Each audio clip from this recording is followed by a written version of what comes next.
What's up, beautiful people? My name is Jonas, and in this video I'm going to be sharing 10 lessons that I learned from taking DMT, dimethyltryptamine.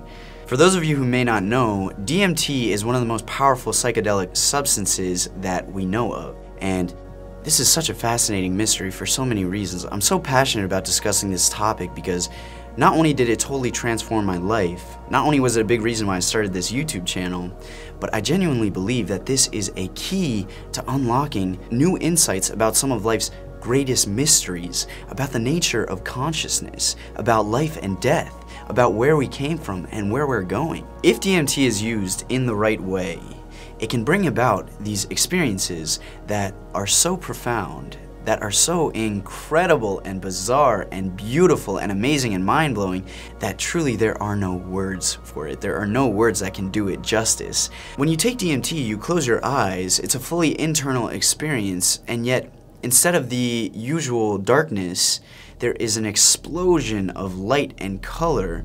And the best way to describe it is that it feels as though consciousness, or the essence of your being, the spirit, the soul, is traveling. It feels like you have been launched out of your body beyond your human identity, and you're just this pure awareness traveling. And it feels as though you pass through a tunnel or a portal and emerge into a different reality, a different dimension, an alternate realm of existence. And that's where the term DMT breakthrough comes from. It feels like you have transcended beyond the limitations of space and time and broken through into a different place that coexists with this physical universe. It's as though this place is saturated in meaning and beauty and significance and love in a way that is truly impossible to put into words. For me, there's this subjective feeling that was just undeniable that this is a divine realm. This is where I have come from before this lifetime, and this is where we will all ultimately return. In his book, DMT, the Spirit Molecule, Dr. Rick Strassman describes DMT as a personal encounter with the Big Bang, God, cosmic consciousness, the source of all being. Whatever we call it, we know we have met the fundamental bedrock and fountainhead of existence, one that emanates love, wisdom, and power on an unimaginable scale. And I want to emphasize that this is very different from a hallucination or a dream or a fantasy. There is this intense feeling of reality to the experience. People under a high dose of DMT in our work, they repeatedly and uniformly say the experience is more real than real. It's the most real thing that's ever happened to them. That this reality just seems like a dream compared to the pure, solidity and convincing nature of what happens under a high dose of DMT. And just one more thing before I share 10 lessons that I learned from DMT, I want to emphasize that I am not advocating for the general use of DMT. It's not something to do just to trip or just to have fun. This is profound inner exploration, and I think that this is a very sacred tool. I think it's a gift to have this cross your path, and for that reason, it has to be honored and respected. Number one is that DMT reveals beyond a shred of doubt that there is so much more to existence than what meets the eye. As vast and infinite as this universe is, it is only the tiniest tip of the never-ending iceberg that is the mystery of life. And there are infinite other realms and dimensions and layers to existence that coexist with this one, but which we cannot perceive with our physical senses. This is like a whole new frontier that is waiting to be explored and mapped by humanity. And mainstream science has yet to recognize this. Mainstream science, we're still in this materialist paradigm, but I think that very soon we will discover undeniably that materialism is such a limited perspective on the infinite mysteries of life. Number two, consciousness is not produced by the brain. You may have heard the quote before that we are not human beings having spiritual experiences, we are spiritual beings having a human experience. And before DMT, I had heard that quote and I thought it was a nice quote, but when I took DMT, suddenly this became a direct experience. When you feel yourself traveling outside of the body, beyond this physical universe in a very bizarre way. At some point it becomes undeniable. There's the recognition that what I am is more than this lifetime. I am beyond this body and mind. It's kind of like how a computer does not produce the electrical current that runs through it. The electrical current exists independently of the computer. Likewise, the brain biocomputer does not produce the consciousness which animates it and gives it life. What we are, consciousness, is a mystery that is so much deeper than this lifetime, than this human identity. Number 3 is that all is one. The deeper that you go with the DMT experience, the more that it becomes intuitively, undeniably obvious that what I am, what we are, is interconnected to the fabric of everything. We are woven seamlessly into the very fabric of existence. And the deeper that you go into the core, the essence of your being, the more that the boundaries between self versus other begin to dissolve until there is just this absolute all-encompassing unity. And for me, there were many layers and levels to the DMT experience, but that felt like the deepest, the most profound, is one of complete unity with everything, with all of life. And this isn't some kind of like conceptual intellectual understanding. This is a direct experience in a way that can't be put into words, in a way that can't be understood by the mind. It's the feeling that I am one with all that is. I am infinite. I am unified with the whole superstructure of existence. And along with that, there's just this overwhelming sense of love and bliss and freedom. Number 4 is summed up by the quote, "I am that." So after this feeling of dissolving into oneness in the infinite ocean of life, eventually you come back from this out-of-body DMT experience and you come back into your body, and there's a very distinct feeling of re-entering the body. But yet, what lingers, or what lingered for me, was this knowing, this recognition, I am that.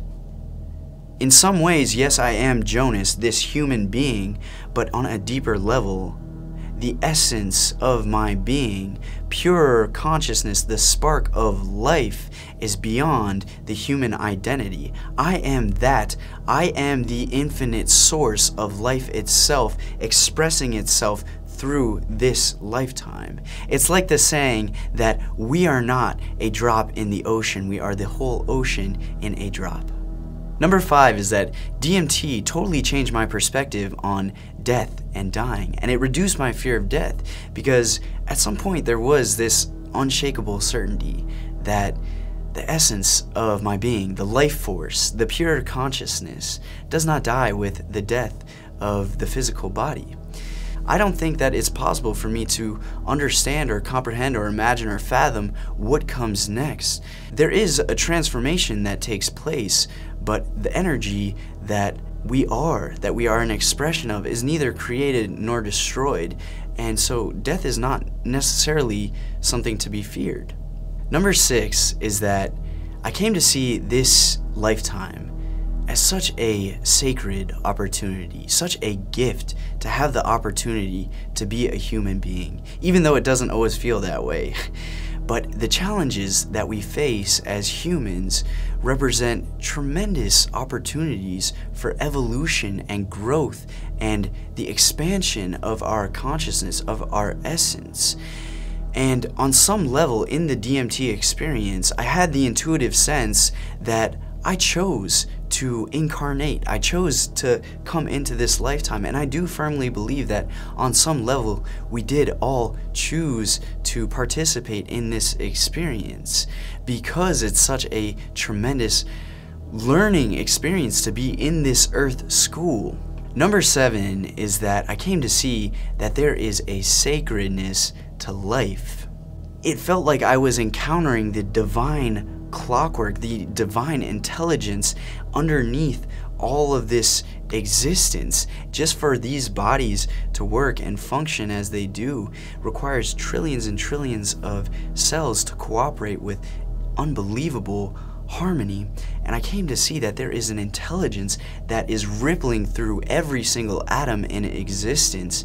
Before the DMT experience, I was agnostic. I didn't know whether or not to believe in divinity, and after DMT, I would now describe myself as a pantheist, where I see a sacredness, a divinity permeating all of existence. And I now believe in God not as some being out there, but as godliness within each one of us and rippling through, animating all of existence, every single atom. Number 8 is what I would call the Great Awakening of humanity. From some sort of cosmic perspective, I saw Mother Earth, the planet, as a cosmic being, and I saw the pain and the damage that humanity had inflicted to planet Earth.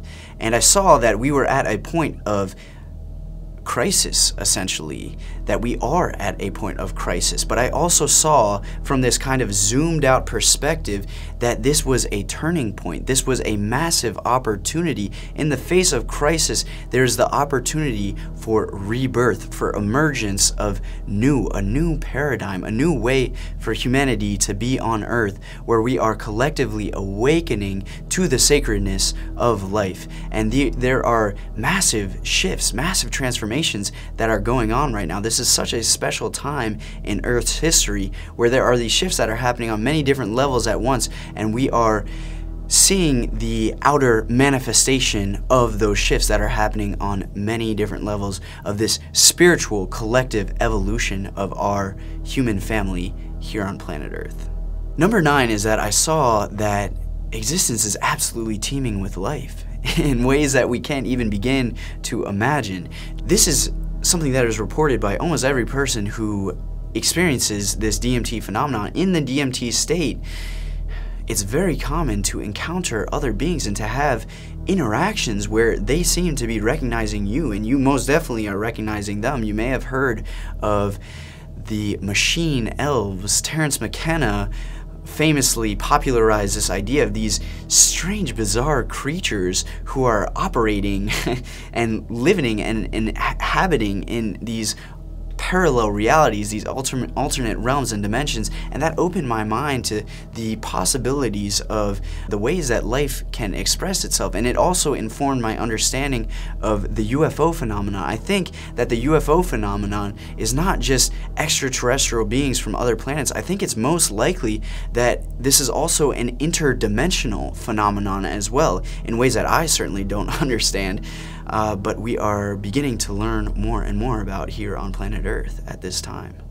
Number 10 is that, and this was such an important recognition for me, when I first started doing these DMT experiences, they were so beautiful and amazing that I wanted to keep going back and back and back and exploring these transcendent realms of awareness.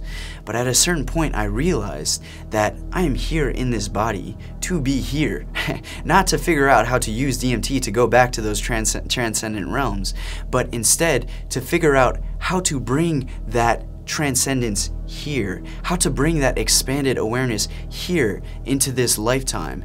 And I realized at some point that even more important than the DMT experiences, which are incredible and beautiful, even more important than that is how do we use these experiences to grow and evolve and transform as humans and live this life with more love and more grace and leave the world a better place. And this integration, I realized, is so key. You know, on the spiritual path, a lot of these peak spiritual experiences a lot of times are seen as kind of the goal of spiritual practice, to experience these kind of nirvana states of awareness. But they come and they go. And so what's even more important than experiencing those nirvana states of awareness is how do we use that? How do we leverage that experience into transformation, into shining our light more brightly?